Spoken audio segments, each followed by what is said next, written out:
Welcome back. We're now on the second part of our discussion on Romanticism. We're looking at the Romantic painters outside of France. So we're going to look specifically at some painters in America, Germany, and England. The main names to look for are Caspar David Friedrich, John Constable, and the painter Turner. We'll also take a little look at a group known as the PreRaphaelites. The PreRaphaelites are artists who really believed that the art up to Raphael, the early part of the Renaissance and the High Renaissance in particular, was superior to everything that came afterward, and they were trying to kind of revive that approach. We'll also look at some developments in photography, including the development of the Daguerreotype. So in America, the tradition of Romantic painting is mostly associated with landscape, and most of those landscape painters painted in and around the Hudson River Valley, specifically in New York State. So remember that they are referred to as the Hudson River School, but think of it as the same way that we use the term school of fish or school of thought. It just is a way of suggesting that this is a group of like-minded individuals. So it was not a formal school in which you could take lessons in landscape painting. It's a group of artists with collectively similar ideas. The leader of that group is Thomas Cole. He was born in England but became an American citizen. He is definitely a fascinating character in American art history because he brings a little bit of drama to this approach to the landscape. So a lot of people criticize his paintings as looking a little more European. The mountains look a little bit more like the Alps, I suppose, than they do like the Rockies in the US. But he is famous for painting in series, these narratives that tell a story in sequence, like a painting cycle. So this is his most successful, most well-known painting cycle.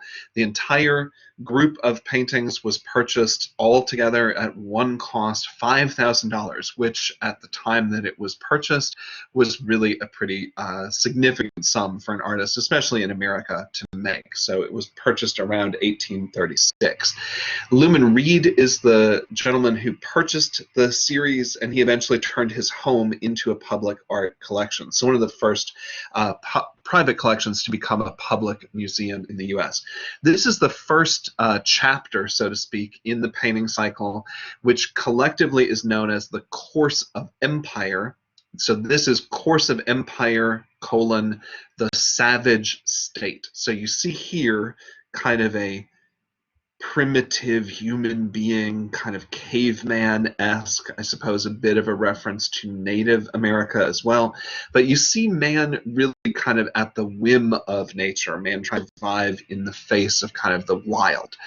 That is replaced by the second state, the Arcadian state. Now you remember in Arcadia Ego, the painting by Poussin that taught us that yes, we could be in harmony with nature, but to remember that death was part of life.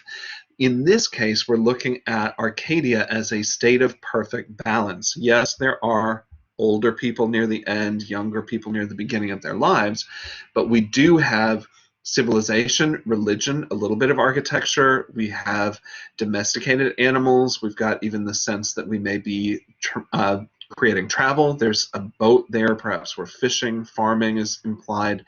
But it's people in perfect balance with nature, not too much pollution, not too much civilization. That's going to lead us here, which is kind of hilarious. The Course of Empire, consummation of empire, shows what happens once we establish culture, we establish government, we establish architecture, and we build these massive, almost impossible to believe structures that kind of look like they came from a dream, particularly a dream of someone who studied a lot of classical architecture. But this you could equate with the height of the Roman Empire. Everybody's rich, everybody's happy, the society is incredibly successful, and of course we all know what happened to Rome. Anything that rises is going to fall, right? So the next section boom is the destruction of empire. Even the statue seems to be fighting the battle, right? The head is missing. We even see characters trying to fling themselves from the battlements but being held back. This is really the end of civilization, and it's going to return, in a sense, to the state that we started at the beginning, as the natural world takes over and reclaims some of the territory. We get the ruins of what was once a great culture. So the whole piece, the whole series rather, is almost an allegory for the rise and fall of any political system or any belief system, that life is kind of a cycle, that we go from burgeoning skill to the height of our skill to destruction of skill. It's kind of an interesting way of looking at human history. We also have this pretty intense emotional story from Thomas Cole. It's another painting cycle. This one's called The Voyage of Life, and this one gets a little more heavy-handed in the emotion department. Here you see a newborn child, new soul, being looked over by a guardian angel, and they're starting off on a beautiful journey together down the river of life. This is the infancy chapter, so to speak. The next section shows the same child grown up a bit in a boat. If you've grown up in a community near where you know that standing up in a boat is not the smartest thing to do. But notice that the guardian angel is off to the side, no longer in the boat hovering, still nearby in case needed, but the child is sort of beginning to establish his own identity, and he's reaching towards something. If you look at the upper left of the canvas, you can see literally castles in the sky. You can see this kind of imaginary goal or fantasy that he's trying to achieve. It's that state, I suppose, of optimism, particular to youth, when we assume that we could achieve anything and that these dreams are going to drive us forward, even if it is making us a little reckless, which the child standing up in the boat does represent. This is perhaps the most intense piece. This one is called Manhood. This is you right now as an adult navigating an incredibly difficult time in which you don't know what the outcomes might be. Think about the times in your own life when you've suddenly had a bill that you couldn't pay, or a problem that was difficult to overcome, a challenge you didn't expect, or a loss that took your ability to navigate your life in an even and an easy manner. That's a lot of what being a grown-up is, right? We sometimes say nowadays that adulting is hard, and you notice that the figure seems to be kind of crying out here for some kind of help, and there's no help available, right? But look at this light in the upper left corner. There's the guardian angel, still looking out for you, but a little bit physically distant, as if it's time for you now to take some ownership, some responsibility for the situation that you're in. It ends on a sweet note, though. Here you are in your older age, your guardian angel is right with you, leading you truly on to a heavenly reward. So you get a feeling of really over-the-top emotion. That's very much part of the Romantic style. Lots of color and lots of curvature still, just like we saw in France. The painters of the Hudson River School, one of the most famous is Asher B. Durand. The painting at the top left, called Kindred Spirits, shows Thomas Cole, the painter. You can see his little palette and paintbrush, talking to his friend, the author, poet, William Cullen Bryant. And it was really painted as a tribute to both men, but it was painted a year after the death of Thomas Cole. So it shows these two men in nature. And I think that's an important aspect of American culture at this time. There was a belief in transcendentalism. You have probably heard of or read the works of Emerson and Thoreau, two of our leading writers and philosophers in the transcendentalist theory. They really believed that God was more powerful than any one particular religion, and that you, by experiencing the power of nature, were actually experiencing kind of a direct connection to a higher power. They talked about the experience of what they called the sublime, the feeling of awe that you have when confronted by the beauty of nature. And I imagine those of you who are surfers or people who enjoy the mountains or the beach, you know the feeling of how intense the beauty beauty of nature is, how it makes you feel small in comparison to the size of the world. It is, in a way of communing on a spiritual level, and that's very much what the artists and think of the transcendental movement were all about. So you can almost see these paintings in a way as being somewhat religious. There's some interesting aspects, though, of Asher B. Duran's work. If you look at the image on the top right, you're actually seeing a scene that includes some native people at the left whose territory is being taken over by settlers on the far right. They're a little hard to see, so I'm going to blow them up here. There you go. There's our natives and our settlers.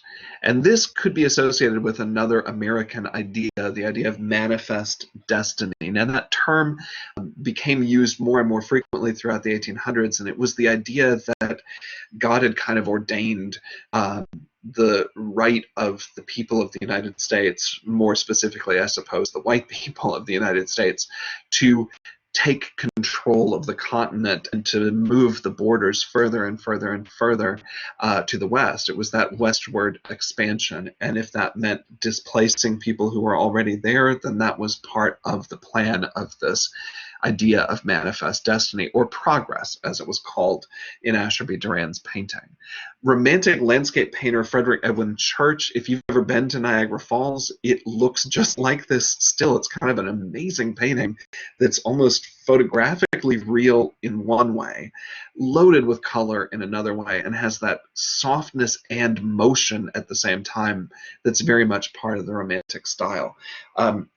Church is a painter who was interested in showing the world to people, and he often would make his exhibitions even more interactive by putting plants and things around the canvases to try to make you feel like you were in a jungle or a forest and looking out into these vistas of other places in the world that you might never be able to go to.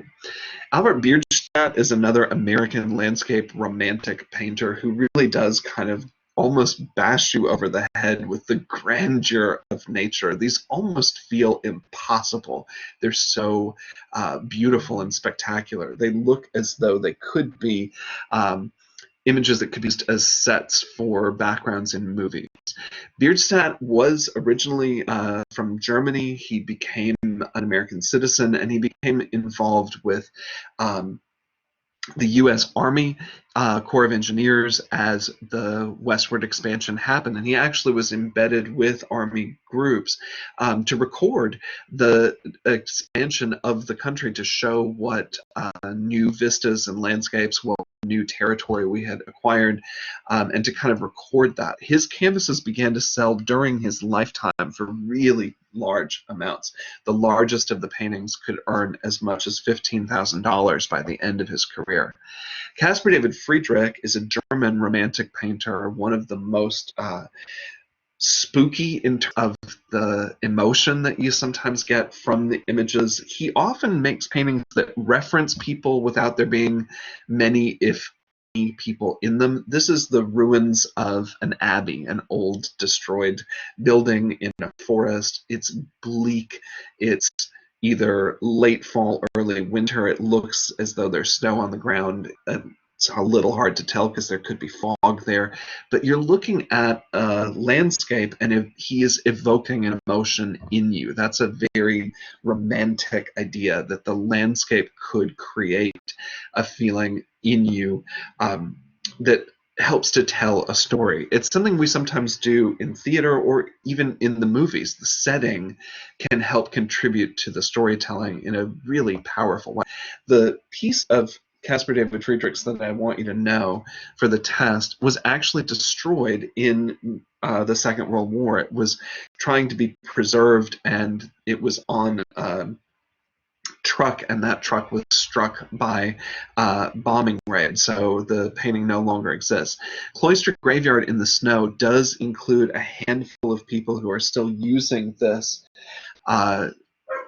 ruined church as a place for spiritual connection to God to nature, to themselves, even in this kind of ruined or destroyed state.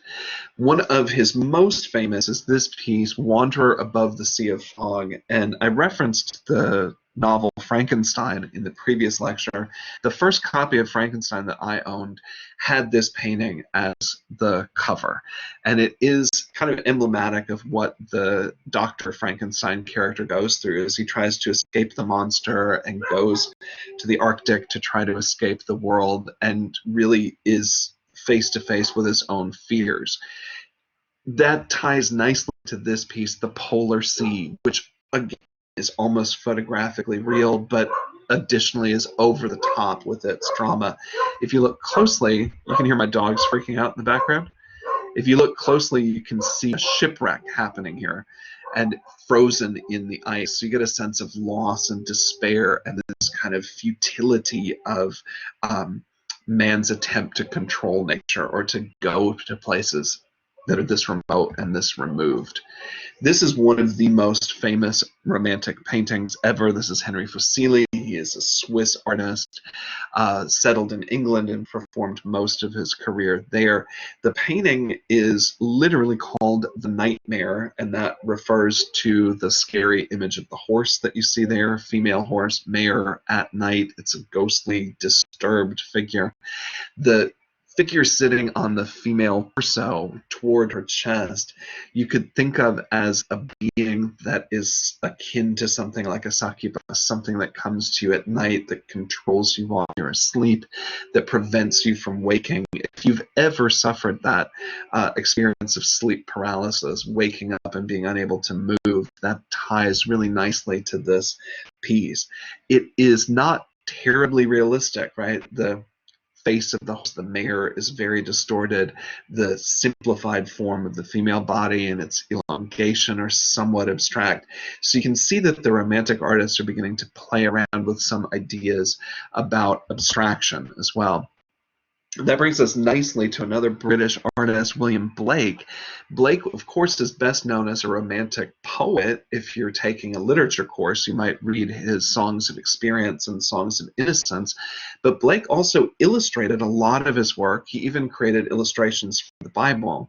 So the image at the left is part of a series of extremes, conflict between the red dragon and the woman clothed with the sun. So you have a male figure that's kind of demonic or monster, a female figure that seems angelic, and those two figures are in direct conflict. On the right, you have the separation of light from darkness. So again, kind of an odd thing to think about, that Blake is daring enough to actually depict God the Father. We don't see that quite as frequently in Western art as you might think. Most of the depictions of God are of God as Christ in the figure of the Son, often as the baby, but rarely do you see the Father, the creator figure. Certainly Michelangelo gave us that, right? In the Sistine Chapel ceiling.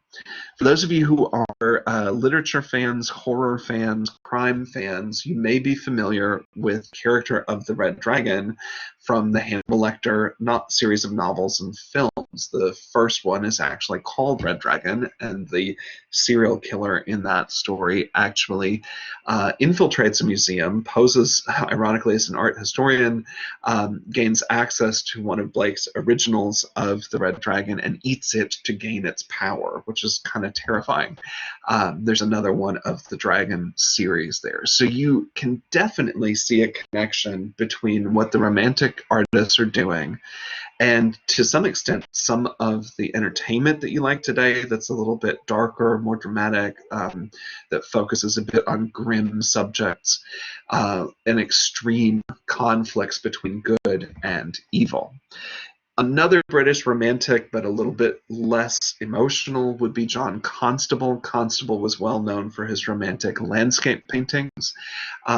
His paintings are distinguished in some respect by his technique. He actually uses a palette knife quite frequently rather than a brush. So there's a little more texture. a little bit less specific detail in these as well. He was trained by the Royal Academy. He was successful to an extent in his career. He was successful enough to train his own children as artists, but he perhaps is not as well known as this artist. You have probably heard of Joseph Mallard William Turner. In fact, there is an important art prize that is given in England called the Turner Prize, and it is an award that has been given now for many, many years, named in honor of J.M.W. Turner.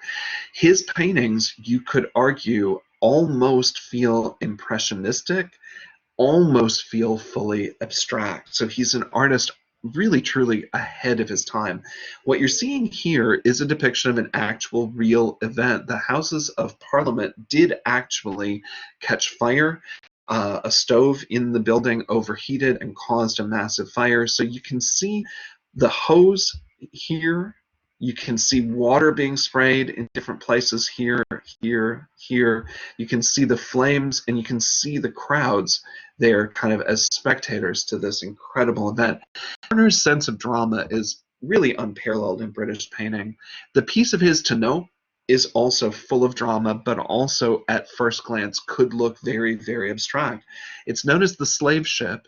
Its original title was Slavers Throwing Overboard the Dead and the Dying, and it is based on a real event. Turner was an abolitionist. We know that he read the history and abolition of the slave trade. He was aware of an event in the late 1700s. In 1781, a slave ship, the Zong, the captain ordered slaves to be thrown overboard in order for him to be able to collect the insurance. So he literally murdered people that he would otherwise have sold as slaves. He was trying to destroy evidence and make it look as though they had been overwhelmed by a storm, and he was trying to make his money back. How inhumane is that? So Turner takes a little bit of reality and a little bit of license with his imagination. He shows us a slave ship that is under threat from an approaching storm. There's a typhoon headed toward it. You see figures that have been thrown overboard. They appear to be struggling for their lives. You see especially hands and feet above the water, and you see that they're in shackles. You can also see that fish that almost look a bit like sea monsters have come to devour the dead and the dying. So this is clearly an anti-slavery piece. It brings us quite literally face to face with part of the negative aspect of understanding the history of our own culture. This is a diagram that gives you a sense of how people were treated as commodities and how many human beings could you pack into a ship in the most efficient way. And this is quite literally a plan for how to maximize your profit off of the enslavement of other human beings. So the British had abolished slavery by 1833. You can imagine the tension that was building as we head toward the American Civil War. That brings us to the PreRaphaelites, a group of who really did, in a way, somewhat like the neoclassical painters, rely on trying to revive the style of the Renaissance. Their take on it, though, I think, is really much more romantic. The Pre-Raphaelite painters really thought that the High Renaissance, pretty much up to Raphael, was superior to everything that had come after it. They were trying to revive sort of a clear style, clear drawing, bright color that we sort of associate with Raphael, and you can see that in these images here by Rossetti and by Ford Madox Brown. The photograph there is quite obviously the same model as Rossetti's painting to the right, and we know that he used this model quite frequently. She was the wife of William Morris, who is the founder of the arts and crafts movement, a designer. We also know that Rossetti and Jane Morris were lovers. They were having an affair at the time that the painting was made. So William Morris, why do we need to know him? William Morris is the founder of the arts and crafts movement, and that was a reaction against the Industrial Revolution. People believed that things being made solely by machines and in factories, we were losing some of our native craft techniques, handmade techniques. We were losing something of our humanity, in the opinion of a lot of the designers and artists of this movement. So arts and crafts was kind of closely allied to pre-Raphaelite painting. It was a little bit looking back to the culture that we had built before the machine. So what you're seeing are products from William Morris's company that he founded. They are handmade designs, handmade furniture. This is a relatively low expense item, the chair. The designs on the right are for hand-woven wall hangings, much higher price points. So he was aware of selling things that were affordable and things that were luxury goods. The images in the center are of what looked to be a kind of medieval style home. You might be tricked into thinking that it was a really old building. That was newly constructed during William Morris's lifetime for him specifically. He wanted to live in a building that looked like it came from the past. Doesn't the interior look almost like a hobbit hole? Kind of looks as though it could fit into Middle Earth. These are other examples of the style of the Pre-Raphaelites. The artist that you see toward the right there, John William Waterhouse, is known for these very, very romantic retellings of myths and of stories from British folklore, British historical figures. From some of the characters in the paintings even come from Shakespeare. The interesting thing, though, is that, of course, we're always reinterpreting the art of the past and trying to understand what it means to us from the perspective of the time that we live in. So the painting at the top, which is of Hylas being seduced by the nymphs, this really leads him to go into the water. He's never seen again. So the painting, in a way, is about a standing myth from ancient Greece about this sort of seductive power, destructive power of feminine beauty and female sexuality. So this painting, actually, fairly recently, 2018, was briefly taken down in the museum that owns it as part of a performance piece that was organized by the artist Sonia Boyce. And at the end of her performance, they left a sign on the wall explaining why the painting was gone, to try to provoke a conversation among people who were museum goers about the meaning of images of nude women by men. And you can see here some of the feedback that she got. You were allowed to leave notes on pieces of paper, sticky notes, what have you, as responses to the idea of that piece being temporarily removed. It was put back, so it was not, destroyed, but it was an opportunity for people to kind of think about, in the age of Me Too, what does this kind of man overpowered by female sexuality, what does that mean when we look at it from the point of view of today's society? Kind of remarkable thing. Another one of the Pre-Raphaelite painters here, this is Millet's Ophelia. This is the girlfriend of Hamlet, who is driven mad by her love for him and being kind of rejected by him as he goes about his agenda. This is from the mad scene in which she falls into the water and is unaware of the fact that she's drowning. Pretty dramatic story. I also wanted us to look a little bit at technology, how that is beginning to change. This is a diagram at the top, what we call the camera obscura. Now, we knew really as far back as the 1200s, but certainly by the early Northern Renaissance, the 1400s into the 15s, we knew about this function. The idea of a camera obscura, camera just means room. It's a light, tight space, a box with an opening, a small hole in one wall, and light will pass through that opening and project upside down and a little blurry an image of whatever is on the outside of the wall. That's what the diagram is showing you, right? That the steeple of the church is now pointing downward in the reflection.